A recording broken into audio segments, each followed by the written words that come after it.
दोस्तों, ये वीडियो खास तौर से उन सभी के लिए है जिनकी उम्र अभी 25 साल से 30 साल के बीच में है। 25 साल से 30 साल की उम्र एक बहुत खास उम्र होती है और इस उम्र में ना तो आप बच्चे होते हैं और ना ही आप बहुत बड़े भी होते हैं। इस उम्र में अक्सर लोगों की शादियां हो चुकी होती हैं और कुछ लोगों के बच्चे भी हो चुके होते हैं और कुछ लोग बच्चे की प्लानिंग करते हैं और कुछ लोग अपनी शादी बस करने ही वाले होते हैं। यही वो उम्र होती है जब आपको अपने माँ बाप के सामने यह दिखाना होता है कि आप आर्थिक रूप से निर्भर हो चुके हैं और आप शादी के बाद अपनी खुद की फैमिली की जिम्मेदारी उठाने के लिए तैयार हैं। और इसी उम्र में कुछ ऐसे फाइनेंशियल मिस्टेक भी हो जाते हैं जिसका असर इंसान की पूरी जिंदगी पर पड़ता है। हिंदी में एक कहावत है, जब वक्त होता है तो अक्ल नहीं होती और जब अक्ल आती है तो वक्त बहुत कम होता है। और यही हमारे फाइनेंशियल समझदारी के साथ भी होता है। हम में से ज्यादातर लोगों में अक्सर करियर की शुरुआत के समय फाइनेंशियल समझ की कमी होती है और जिसके कारण हम कई फाइनेंशियल डिसीजन गलत ले लेते हैं, जिसका अफसोस हमें उम्र बीतने के बाद होता रहता है। तो मैं आपको आज इस वीडियो में ऐसी 10 बातें बताने जा रहा हूँ जो आपके फाइनेंशियल समझ को बहुत बढ़ा सकती हैं और आपको फाइनेंशियली मिस्टेक करने से बचा सकती हैं। और इस वीडियो के मैसेज को सही तरह से समझने से आपका बहुत सारा समय और पैसा दोनों बच सकता है और आप आर्थिक रूप से काफी सक्सेसफुल भी हो सकते हैं। तो चलिए जानते हैं वो 10 फाइनेंशियल समझदारी की बातें जो आपको जरूर जानना चाहिए। सबसे पहले समझदारी की बात है पर्सनल फाइनेंस के ऊपर कंट्रोल और पैसे बचत करने का सही तरीका। दोस्तों, पर्सनल फाइनेंस का मतलब है अपने पैसे को सही तरह से मैनेज करना ताकि आप किसी तरह के फाइनेंशियल प्रॉब्लम में ना फंसे। और साथ ही अगर पैसे के बचत के बेस्ट तरीके की बात की जाए तो पैसे की बचत का सबसे बेहतर तरीका है income minus saving equal to expenses, यानी आमदनी के 10% हिस्सा जो आप बचत करना चाहते हैं उसे आपको सबसे पहले अलग रखना होगा और बाकी बचा हुआ पैसा आपको अपने उपयोग में लाना चाहिए। दोस्तों, इस टॉपिक के ऊपर मैंने पहले ही डिटेल में एक वीडियो बनाया हुआ है। आप इस वीडियो के नीचे डिस्क्रिप्शन में और इस वीडियो में राइट साइड में ऊपर आई बटन पर क्लिक करके भी उस वीडियो को देख सकते हैं। फाइनेंशियल समझदारी की दूसरी बात है अपने बचत के पैसों का सुरक्षित निवेश। आप जो पैसा बचत करना शुरू करते हैं उन पैसों की सुरक्षा आपकी पहली जिम्मेदारी होती है ताकि वह पैसा कम ना हो और साथ ही उन पैसों का उपयोग किसी सुरक्षित निवेश में किया जा सके। जैसा कि वॉरेन बफे ने कहा है, सुरक्षित निवेश के 2 नियम हैं। First, never lose your money.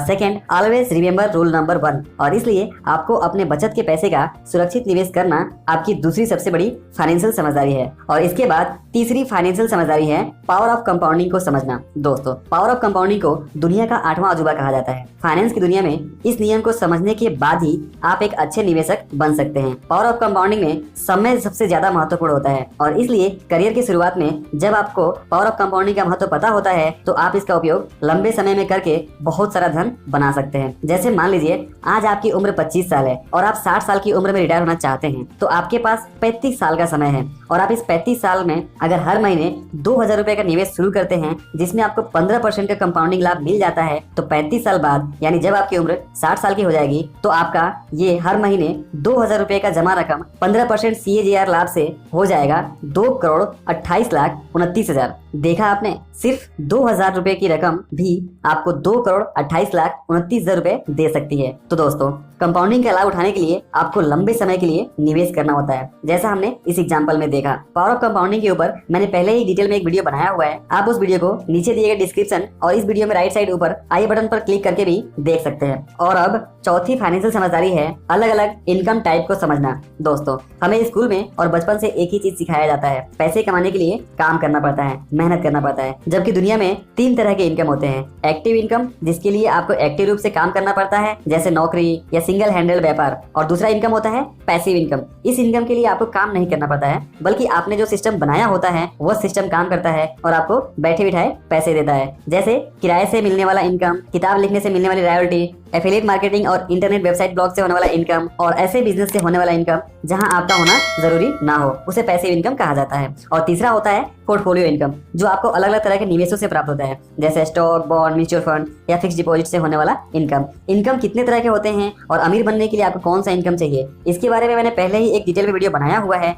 आप उस वीडियो को नीचे डिस्क्रिप्शन में और इस वीडियो में राइट साइड ऊपर आई बटन पर क्लिक करके देख सकते हैं। और अब 5वां फाइनेंशियल समझदारी है बजट बनाना। दोस्तों, बजट बनाने का मतलब ये होता है कि आप अपनी जरूरत पर सही ढंग से पैसे खर्च करके फिजूल खर्ची से बचें ताकि आप हर महीने के अंत में आने वाली पैसे की परेशानियों से बच सकें। बजट क्या होता है और इसे कैसे बनाएं, इसके बारे में भी मैंने पहले ही एक वीडियो बनाया हुआ है। आप उस वीडियो को नीचे डिस्क्रिप्शन से या इस वीडियो के ऊपर राइट साइड में आई बटन पर क्लिक करके देख सकते हैं। और इसके बाद फाइनेंशियल समझदारी की छठवीं बात है इमरजेंसी फंड बनाना। इमरजेंसी फंड की व्यवस्था इसलिए की जाती है ताकि हम किसी भी तरह के इमरजेंसी को अच्छे से हैंडल कर सकें और कर्ज या उधार मांगने से बच सकें। इमरजेंसी फंड क्या होता है और इसे कैसे बनाएं, इसके बारे में भी ऑलरेडी मैंने एक वीडियो बनाया हुआ है, आप उसे चेक कर सकते हैं। और इसके बाद फाइनेंशियल समझदारी की सातवीं बात है इंश्योरेंस पॉलिसी। इंश्योरेंस के बारे में आप पहले ही बहुत कुछ जानते होंगे, लेकिन आप इसके महत्व को अक्सर भूल जाते होंगे। इंश्योरेंस के महत्व का पता तभी चलता है जब अचानक कोई दुर्घटना हो जाती है और परिवार के कमाने वाले सदस्य की मृत्यु हो जाए। ऐसे समय में अगर बीमा नहीं है तो उस परिवार के ऊपर क्या गुजरेगा, इसके बारे में सोचकर रूह कांप जाती है।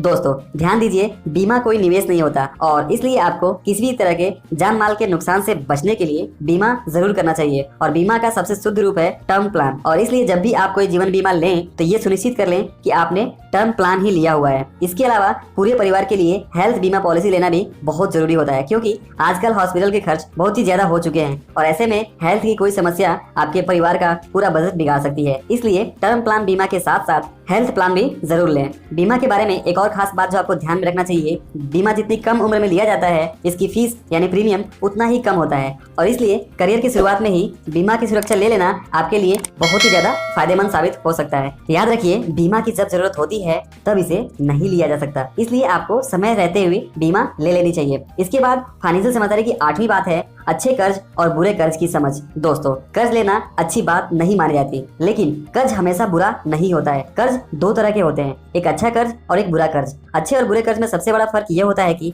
अच्छे कर्ज के कारण आपकी आमदनी बढ़ जाती है, आपका कैश फ्लो बढ़ जाता है, लेकिन बुरे कर्ज के कारण आपकी आमदनी कम हो जाती है और आपका कैश फ्लो नहीं बढ़ता है। और इसलिए आपको अच्छा कर्ज लेकर अपनी संपत्ति को बढ़ाना चाहिए और अपने इनकम को बढ़ाना चाहिए। दोस्तों अच्छे कर्ज और बुरे कर्ज के बारे में मैंने पहले ही डिटेल में एक वीडियो बनाया हुआ है, आप उस वीडियो को डिस्क्रिप्शन से या इस वीडियो के राइट साइड में आई बटन पर क्लिक करके देख सकते हैं। और इसके बाद फाइनेंशियल समझदारी की नौवीं बात है फाइनेंशियल प्लानिंग करना। दोस्तों फाइनेंशियल प्लानिंग से मतलब है हमारी जिंदगी में जो सबसे बड़े खर्च होते हैं उनके लिए पहले से ही ये समझ लेना कि पैसे कहां से आएंगे और उनकी प्लानिंग करना और उस पर काम करना। जैसे शादी का खर्च, घर बनाने का खर्च, गाड़ी लेने का खर्च, बच्चों की पढ़ाई का खर्च, हॉलिडे, रिटायरमेंट या फिर फाइनेंशियल फ्रीडम आदि के लिए बचत और निवेश का उपयोग करके एक फंड बनाना, इसे फाइनेंशियल प्लानिंग कहा जाता है। और 10वां लेकिन सबसे महत्वपूर्ण टॉपिक है इन्वेस्टमेंट के बारे में सीखना। दोस्तों इन्वेस्टमेंट का मतलब है ऐसी संपत्तियां बनाना जिससे आपको आमदनी होती रहे, जिससे आपके पास कैश फ्लो आता रहे।